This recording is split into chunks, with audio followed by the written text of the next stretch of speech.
জাতীয় নির্বাচনের রোডম্যাপ ঘোষণা হতে পারে কাল।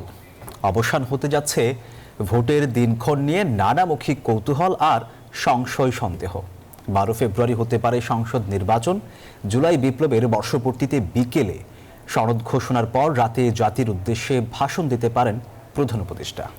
জানাতে পারেন ফেব্রুয়ারিতে রোজা শুরুর আগেই হবে নির্বাচন। সেই নির্দেশনা অনুযায়ী যথাসময়ে ভোটের তারিখ ঘোষণা করবেন সিইসি। সামগ্রিক পরিস্থিতির পাশাপাশি দিনক্ষণ বিশ্লেষণ করে নির্বাচন ও আইন সংশ্লিষ্টরা মনে করেন ডিসেম্বরের মধ্যেই ঘোষিত হবে নির্বাচনী তফসিল। দীপন দেওয়ানের রিপোর্ট। পরিস্থিতি যতই জটিল হোক না কেন, সাধারণ মানুষের আগ্রহের কেন্দ্রে আগামী জাতীয় সংসদ নির্বাচন।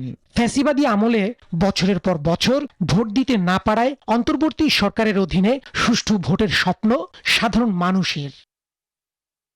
ছাত্র গণ অভ্যুত্থানের 1 বছরের মাথায় এসে ভোটারদের জিজ্ঞাসা, কখন হবে বহুল প্রতীক্ষিত সেই ভোট? সহসাই নাকি অপেক্ষা আরো দীর্ঘ সময়ের? জনমনে আছে এমন নানা প্রশ্ন, শঙ্কা আর অনিশ্চয়তা আছে রাজনৈতিক অঙ্গনে। তবে আসার কথা হলো আগামী রোজার আগে ফেব্রুয়ারির দ্বিতীয় সপ্তাহের মধ্যেই হবে সংসদ নির্বাচন। জুলাই বিপ্লবে বিজয়ের বর্ষপূর্তিতে জাতির উদ্দেশ্যে দেয়া ভাষণে এমন ঘোষণা দিতে যাচ্ছেন প্রধান উপদেষ্টা ডক্টর মোহাম্মদ ইউনূস। সেই সম্ভাবনা আমলে নিয়ে বিশ্লেষণ করা যাক। নির্বাচনের সম্ভাব্য তারিখ কবে হতে পারে? 2026 সালে রোজা শুরু হতে পারে ফেব্রুয়ারির 17 কিংবা 18 তারিখ থেকে। রোজা শুরুর ঠিক আগের 2-3 দিন ভোট হওয়ার কোনো সম্ভাবনা নেই।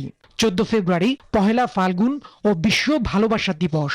13 ফেব্রুয়ারি জুমার দিন শুক্রবার, তাই সেদিনও ভোট হওয়ার নজির নাই।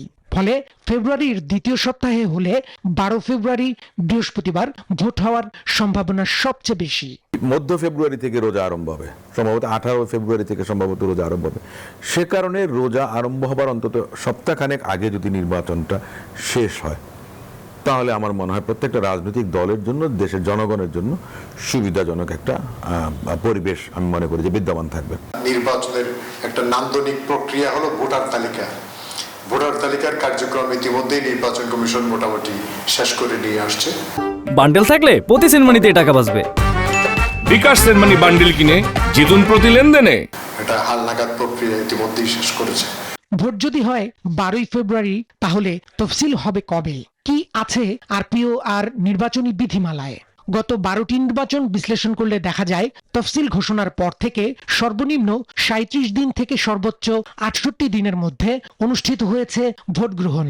আগামী নির্বাচনে যদি ভোটের আগে 90 দিন সময় দেয়া হয়, তবে তফসিল ঘোষণা করা হবে 14 নভেম্বর।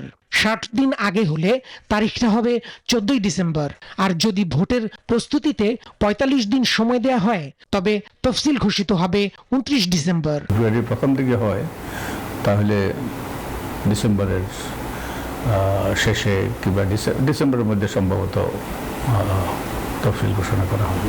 আমাদের চতুর্থ জাতীয় সংসদের এই যে 68 দিন ছিল তফসিল, 68 দিনের, আর সর্বনিম্ন হলো 37 দিন। যেহেতু স্বাভাবিকভাবে সংসদের পূর্ণ মেয়াদ শেষ হয়নি, তাই তফসিলের সুনির্দিষ্ট কোনো সময়সীমাও নির্ধারণ করা নেই। তবে নির্বাচন কমিশনকে অবশ্যই প্রচারণার জন্য কমপক্ষে 15 থেকে 21 দিন সময় দিতে হবে। মনোনয়নপত্র জমা দেওয়ার জন্য দিতে হবে আরো 10 থেকে 15 দিন। যাচাই বাছাইয়ে 2-1 দিন সময় দেওয়ার পাশাপাশি আপিল নিষ্পত্তিতে কমপক্ষে 3 দিন করে সময় দেওয়ার নিয়ম রয়েছে। গণপ্রতিনিধিত্ব আদেশ 1972-এ যেটা বলা আছে, তফসিল ঘোষণার পর কতদিনে একটা টাইম ফ্রেম, ওখানে মোটামুটি একটা ধারণা দেওয়া আছে। যেমন একটা আইনে একদম সুস্পষ্ট বলা আছে যে প্রত্যাহারের পরে থেকে ভোট গ্রহণের তারিখে কমপক্ষে অন্ততপক্ষে 15 দিন থাকতে হবে, এই একটা বাধ্যবাধকতা আছে। তবে যদি সরকার ও রাজনৈতিক দলগুলোর মধ্যে সমঝোতা হয়, তাহলে 12 ফেব্রুয়ারির আরো কয়েকদিন আগে অনুষ্ঠিত হতে পারে ত্রয়োদশ জাতীয় সংসদ নির্বাচন। দীপন দেওয়ান, নিউজ 24, ঢাকা।